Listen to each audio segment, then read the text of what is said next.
بسم اللہ والصلاة والسلام علی رسول اللہ اما بعد۔ یہ صفحہ نمبر ہے 200، آیت نمبر ہے 20۔ اعوذ باللہ من الشیطان الرجیم، بسم اللہ الرحمن الرحیم۔ وَإِذْ قَالَ مُوسَىٰ لِقَوْمِهِ يَا قَوْمِ اذْكُرُوا نِعْمَةَ اللَّهِ عَلَيْكُمْ إِذْ جَعَلَ فِيكُمْ أَنْبِيَاءَ وَجَعَلَكُمْ ملوکا وآتاکم ما لم یؤت احدا من العالمین۔ وَإِذْ قَالَ، اور جب کہا موسیٰ علیہ السلام نے لقومہ اپنی قوم سے، یا قوم اے میری قوم، اذکروا یاد کرو، نعمت اللہ کی نعمت، علیکم جو اس نے تم پر کی ہے، اذ جعل فیکم جب کہ اس نے بنایا تمہارے اندر انبیاء کو، وجعلکم ملوکا اور تم کو بادشاہت عطا کی، وآتاکم اور تمہیں وہ نعمتیں دی، ما لم یؤت احدا من العالمین جو جہان والوں میں سے کسی ایک کو بھی عطا نہیں کی۔ وَإِذْ قَالَ مُوسَىٰ، جب موسیٰ علیہ السلام نے اپنی قوم کو نصیحت کی، موسیٰ علیہ السلام نے اپنی قوم کو سمجھایا کہ اے میری قوم، اللہ کی نعمتوں کو یاد کیا کرو۔ اللہ کی نعمتیں ہمارے یہ صرف ان کے لیے نہیں ہے بلکہ ہمارے لیے بھی ہے۔ آج ہمارے معاشرے میں ہم کو اللہ نہ کرے کوئی تکلیف پہنچ جائے تو سب سے پہلے ہم اللہ کی نعمتیں بھول جاتے ہیں۔ مثال کے طور پر اگر کوئی بندہ بیمار ہے، ایک لمبا عرصہ ہو گیا بیمار کو، تو وہ اس کی زبان پر وہ مایوسی اور ناشکری والے جملے ہوتے ہیں، اتنا عرصہ ہو گیا بیمار ہو، جو اس کے علاوہ اللہ تعالیٰ نے اسے دیگر نعمتیں دی ہیں اس کو یاد نہیں بندہ کرتا۔ تو بات کرنے کا مقصد یہ ہے کہ اللہ کی نعمتوں کو انسان یاد رکھے۔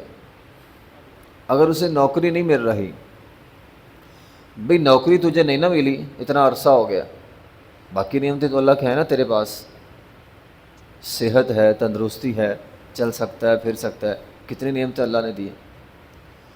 بعض لوگ خواہ مخواہ مایوس ہوتے ہیں، ایک آدھی نعمت جو وہ مانگ رہا ہے وہ نہیں مل رہی، اللہ تعالیٰ کی ذات سے مایوس ہو جاتے ہیں۔ مایوسی کا سب سے بڑا نقصان یہ ہے کہ بندہ اللہ کی عبادت سے دور ہو جاتا ہے۔ اس کا عبادت کرنے کو میں نے بڑا ایسا نمازیں پڑھی ہیں، مجھے فلاں چیز نہیں ملی، یعنی وہ نمازیں پڑھ رہا تھا، وہ چیز لینے کے لیے نہیں مل رہی تو واپس چھوڑ دی، نہیں میں نے پڑھی۔ مایوسی کا سب سے بڑا نقصان یہ ہے کہ بندہ اللہ کی عبادت سے دور ہو جاتا ہے۔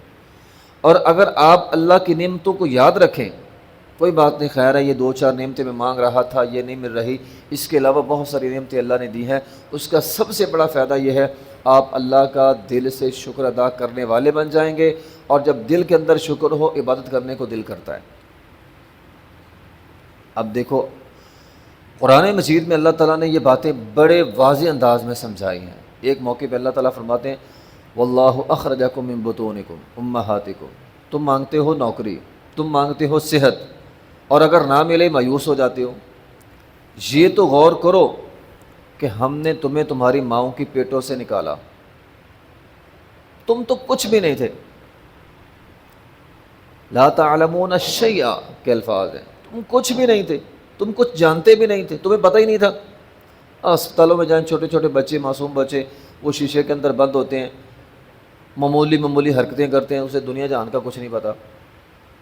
پھر اللہ تعالیٰ وَجَعَلَ لَكُمُ السَّمْعَ وَالْأَبْصَارَ وَالْأَفْئِدَةَ، اللہ تعالیٰ فرماتے ہیں ہم کان دیتے ہیں، آنکھیں دیتے ہیں، ہم آنکھیں بھی تو چھین سکتے تھے، کان بھی تو چھین سکتے، بصارت بھی تو چھین سکتے تھے، ہم نے سارا کچھ دیا۔ وہ میں نے ایک تحریر ایک پڑھی، وہ ایک عورت تھی، اس نے ایک بیگ آگے پہنا ہوا ایک پیچھے پہنا ہوا، اس کے بارے میں انہوں نے لکھا ہوا تھا کہ اس کا دل جو ہے وہ صحیح طور پر حرکت نہیں کرتا، اس نے مصنوعی دل لگوایا ہوا ہے۔ اب اس نے 2 دل لگوائے ہوئے ہیں، ایک آگے وہ بیگ ہے اس کے اندر دل ہے، پورا سسٹم ہے دل کا، اور اگر اللہ نہ کرے عارضی طور پر وہ بند ہو جائے، ایمرجنسی دل ایک پیچھے بھی رکھا ہوا اس نے۔ اب وہ 2 بیگ پہن کر چل پھر رہی ہے۔ اللہ تعالیٰ فرماتے ہیں ہم نے تمہیں دل دیا، کتنی بڑی اللہ تعالیٰ کی نعمت ہے۔ ٹھیک ہے، سانس بند ہو جائے، بندہ ہسپتال چلا جائے، آکسیجن لگتی ہے، میڈیسن لگتی ہے، اتنا لمبا بل آ جاتا ہے۔ سانس کی بحالی کا اتنا لمبا بل ہے، اللہ تعالیٰ سانس دے رہا ہے، بل نہیں دے رہا۔ تو یہ اللہ تعالیٰ فرماتے ہیں وَجَعَلَ لَكُمُ السَّمْعَ وَالْأَبْصَارَ وَالْأَفْئِدَةَ، کتنی نعمتیں بھی 2-4 نہ مل رہی جو اللہ نے دی ہیں، اس کا شکر ادا کرو۔ قُلْ أَرَأَيْتُمْ إِنْ أَخَذَ اللَّهُ سَمْعَكُمْ وَأَبْصَارَكُمْ وَخَتَمَ عَلَىٰ قُلُوبِكُمْ، اللہ تعالیٰ فرماتے ہیں غور نہیں کرتے کیا یہ ممکن نہیں ہے اللہ تمہاری بصارت لے لے، تمہاری آنکھوں کو لے لے، تمہارے کانوں کو لے لے، تمہارا دل ختم کر دے؟ ممکن ہے، اللہ کر سکتا ہے۔ تو اللہ تعالیٰ فرماتے ہیں ہم نے دیا ہوا ہے۔ وَاذْكُرُوا نِعْمَتَ اللَّهِ عَلَيْكُمْ إِذْ كُنتُمْ أَعْدَاءً، اللہ تعالیٰ فرماتے ہیں اس نعمت کو بھی یاد کرو۔ کون سی نعمت؟ ہماری کسی کے ساتھ دشمنی چل رہی تھی، خاندانی دشمنیاں ہوتی ہیں، آج صلح ہے، تو یہ بھی نعمت ہے۔ پہلے لڑائیاں تھیں، اب صلح ہے۔ 2 بھائی پہلے لڑتے تھے، اب صلح صفائی کے ساتھ رہتے ہیں۔ تو اذکروا نعمت اللہ تعالیٰ فرماتے اس نعمت کو یاد کرو۔ تو صحابہ اکرام باقاعدہ بیٹھ کر نعمتوں کو یاد کیا کرتے تھے۔ ایک دفعہ نبی پاک علیہ الصلوۃ والسلام صحابہ اکرام کے پاس آئے، صحابہ اکرام اس طرح بیٹھے ہوئے سارے مل کے، فرمایا کیا کر رہے ہو؟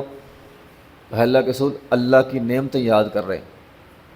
آپ علیہ الصلوۃ والسلام کے درمیان بیٹھ گئے، یعنی آپ نے ان کی حوصلہ افزائی کی، اچھا کام کر رہے ہو۔ تو بیٹھ کر ہاں بھی تجھ پر اللہ نے کون سی نعمت کی ہے، تجھ پر اللہ نے کون سی، اللہ کی نعمتوں کو ہم بیٹھ کر مایوسیاں پھیلاتے ہیں، اور مجھے فلاں نہیں ملا، وہ کہتا مجھے فلاں نہیں ملا، وہ کہتا میں بیمار ہوں مجھے صحت نہیں ملی، ہم یہ باتیں کر رہے ہیں جو نہیں ملا۔ تو صحابہ کرام وہ باتیں کر رہے تھے جو ان کو ملا تھا، ہم نعمتیں یاد کر رہے تھے۔ صحت بہت بڑی نعمت ہے، رسول اللہ صلی اللہ علیہ وسلم نے فرمایا جس کو اللہ تعالیٰ عافیت دے دے گویا اللہ نے اس کو سب سے بڑی نعمت دے دی۔ ایک صحابی تھے عبداللہ بن عمر بن عاص رضی اللہ تعالی عنہ، ان کے پاس نا ایک شخص آیا اور آ کر یہ کہنے لگا کہ ہم تو فقیر نہیں ہیں، مسکین، گھر بار چھوڑ کر ہجرت کر کے یہاں پہ آ گئے۔ عبداللہ بن عمر بن عاص رضی اللہ تعالیٰ فرمانے لگے اچھا کیا تیرے پاس تیری بیوی ہے؟ کہنے لگا ہاں بیوی تو ہے، میں گھر میں جاتا ہوں مجھے کھانا دیتی ہے، بیوی تو گھر میں ہے۔ پوچھا کہاں رہتے ہو؟ فلاں جگہ رہتا ہوں، مکان بھی ہے، بیوی بھی ہے، گھر بھی ہے، بیوی بھی ہے۔ کہا پھر تم فقیر کیسے ہوئے؟ آگے سے کہنے لگا میرے پاس تو غلام بھی ہے۔ کہا پھر تو تم بادشاہ ہو۔ یہ تو قرآن وَجَعَلَكُم مُلُوكًا، ہم نے تمہیں بادشاہ دی ہے۔ تو بیٹھا مجھے فلاں نہیں مل رہا، فلاں نہیں مل رہا، اللہ تعالیٰ فرما رہے ہم نے تمہیں بادشاہ دی ہے، گھر میں بیوی ہے، گھر ہے، اور اگر خادم بھی ہے پھر تو فرمایا بادشاہوں والی زندگی ہے۔ وہ کہہ رہا میں مسکین ہوں، فقیر ہوں۔ ابوبکر صدیق رضی اللہ تعالیٰ عنہ، مشہور ایک حدیث ہے، عمر رضی اللہ تعالیٰ عنہ اور نبی پاک علیہ الصلوۃ والسلام، تینوں بڑی شخصیات، نبی پاک اور شیخین۔ اب یہ تینوں گھر سے نکلے ہیں اور گھر سے نکلنے کا سبب ان کی بھوک تھی، بھوک لگی ہے۔ نبی علیہ الصلوۃ والسلام نے کہا ابوبکر صدیق رضی اللہ تعالیٰ عنہ بن خطاب سے تم کہاں جا رہے ہو؟ کہا جی ہم وہ بھوک لگی ہے گھر سے نکلیں۔ اب تینوں مل کر ایک انصاری کے باغ میں چلے گئے، انصاری نے مہمان نوازی کی، کھجوریں لا کر دی۔ اب تینوں کھجوریں کھا رہے ہیں۔ نبی پاک علیہ الصلوۃ والسلام نے حضرت عمر سے فرمایا عمر دھیان سے، اللہ نے حساب لینا ہے۔ کہا اللہ کے رسول ہم بھوک سے نکلیں اور بھوک شدت کے ساتھ لگی ہوئی تھی، ہم کھا رہے ہیں اور آپ فرما رہے ہیں دھیان سے؟ فرمایا ہاں دھیان سے۔ ایک کھجور کھا رہے ہو، کھجور کھائی جا رہی ہے، یہ اللہ تعالیٰ کی نعمت ہے۔ بعض لوگوں سے کھانا نہیں کھایا جاتا، اب یہ کھجور ہضم ہو جائے گی وہ بھی اللہ تعالیٰ کی نعمت ہے۔ تو اللہ نے پوچھنا نہیں اپنی نعمتوں کے بارے میں۔ تو انسان خواہ مخواہ کو دو چار نعمتیں نہ ملیں، جاب نہ ملے یا کوئی بیماری ہے چھوٹی موٹی، تو انسان خواہ مخواہ مایوس ہو جاتا ہے، اتنا عرصہ ہے میں بیمار ہوں، اتنا عرصہ ہے نوکری نہیں مل رہی، اتنا عرصہ ہے فلاں مسئلہ ہے فلاں مسئلہ۔ اس کے علاوہ جو اللہ تعالیٰ نے دیگر نعمتیں دی ہیں، انسان کی یہ ذمہ داری ہے اذکروا نعمت اللہ، ان نعمتوں کو یاد رکھا کرے۔ میں ایک لقمہ کھا سکتا ہوں اور وہ لقمہ ہضم ہو جاتا ہے، الحمدللہ اللہ کا شکر ہے۔ اگر یہی لقمہ اڑ جائے، ہضم نہ ہو، قبض ہو جائے، پھر انسان کو لگ بتا جاتا ہے۔ تو اذکروا نعمت اللہ، یہ بات موسیٰ علیہ السلام نے اپنی قوم سے کہی، اور یہ ہمارے لیے بھی نصیحت ہے، اللہ کی نعمتوں کو یاد کے رکھیں۔ اذ جعل فیکم انبیاء، اس دور میں بہت ساری قومیں تھیں، قوم فرعون تھی، قبطی تھے، بہت سارے لوگ تھے، لیکن اللہ تعالیٰ فرماتے ہیں ہم نے تمہارے اندر انبیاء رکھ دیا، یعنی انبیاء بھیجنے کا سلسلہ اللہ تعالیٰ نے اس کے لیے بنی اسرائیل کا انتخاب کیا۔ فرمایا کتنی بڑی نعمت ہے، تمہاری نسل کے اندر اللہ تعالیٰ نے نبوت رکھ دی، اس نعمت کو یاد رکھو۔ وَجَعَلَكُم مُلُوكًا، تمہیں بادشاہت بھی عطا کی، بادشاہت سے مراد حکمرانی بھی، اور جس طرح میں نے تذکرہ کیا پہلے، انسان کے پاس صحت ہے، گھر ہے، بیوی ہے، بچے ہیں، تو یہ اللہ تعالیٰ کی نعمت، اور یہ نعمت گویا بادشاہت ہے، گویا تو اپنے گھر کا بادشاہ ہے، جو تو کہتا ہے گھر کے اندر ہوتا ہے۔ وَجَعَلَكُم مُلُوكًا، ہم نے تمہیں بادشاہ بنا دیا۔ وَآتَاكُم مَّا لَمْ يُؤْتِ أَحَدًا مِّنَ الْعَالَمِينَ، ہم نے تمہیں وہ نعمتیں عطا کی ہیں جو کسی ایک کو بھی عطا نہیں کی پورے جہان میں سے۔ تو یہ بات حقیقت ہے، بنی اسرائیل کو، یہود کو اللہ تعالیٰ نے وہ کچھ عطا کیا جو کسی کو نہیں عطا کیا۔ من سلوہ مثال کے طور پر اتارا اللہ تعالیٰ نے۔ اب زمین میں کوئی ایسی قوم نہیں ہے جس کے لیے پکا پکایا کھانا آسمان سے آیا ہو، تو یہ اللہ تعالیٰ نے ان کو ایک خاص نعمت، ٹھیک ہے نا۔ پھر اسی طرح جب وہ میدان تیہ میں رہتے تھے تو بادل اوپر سایہ کرتے تھے، بطور ایک خاص سائے کے لیے بادل ہے۔ ایک تو ہوتا ہے نا بادل کبھی کبھار آئے، بارش برسی، وہ ٹھیک ہے، اس کے علاوہ بطور خاص پوری قوم پر بادلوں کا سایہ رہتا تھا، تو یہ ان کو اللہ تعالیٰ نے نعمت دی تھی۔ تو فرمایا اللہ تعالیٰ نے تمہیں وہ کچھ دیا جو اللہ تعالیٰ نے کسی کو نہیں دیا، ٹھیک ہے۔ تو نہ شکری، ایسے خواہ مخواہ نہ شکرے۔ تو انسان کی یہ ہماری خاص طور پہ ذمہ داری ہے، ہم اللہ تعالیٰ کی نعمتوں کو یاد رکھیں، اور اللہ تعالیٰ نے ان کے اندر انبیاء رکھے تھے، اللہ تعالیٰ نے ہمیں وہ نبی دیا ہے کہ جس کی امتی بننے کے لیے انبیاء دعا کرتے تھے کہ اللہ مجھے محمد رسول اللہ صلی اللہ علیہ وسلم کا امتی بنا دے، تو اللہ نے ہمیں وہ نبی دیا۔ تو ہمیں بھی چاہیے ہم یاد رکھیں، اے اللہ تو نے ہمیں امت محمدیہ میں شامل کیا، یہ بہت بڑی بلکہ سب سے بڑی نعمت ہے۔ اللہ تعالیٰ نے بے شمار ہم پر احسان کیے، اللہ نے کوئی احسان نہیں جتلایا، صرف یہ جتلایا ہے کہ میں نے تمہارے اندر محمد رسول اللہ کو بھیجا ہے صلی اللہ علیہ وسلم۔ یہ اللہ تعالیٰ کی سب سے بڑی نعمت ہے، ٹھیک ہے۔ پھر ہمیں اپنے گھر کے اندر بادشاہت دی ہے، پھر ہمیں بھی بہت ساری ایسی نعمتیں دی ہیں جو دوسروں کو نہیں دی۔ بندہ دیکھے میرے پاس فلاں چیز ہے، فلاں کے پاس تو فلاں بھی نہیں ہے، تو یہ چیزیں ہمیں یاد رکھنی چاہیے۔ یاد رکھنے سے دل کے اندر شکر کا جذبہ پیدا ہوتا ہے، جب دل کے اندر شکر آتا ہے پھر عبادت کرنے کو دل کرتا ہے۔ اگر نعمتوں کی قدر نہیں ہے تو پھر مایوسی ہے، اور مایوسی کا نقصان کیا ہوتا ہے، بندہ عبادت سے دور ہو جاتا ہے۔ وآخر دعوانا الحمدللہ رب العالمین۔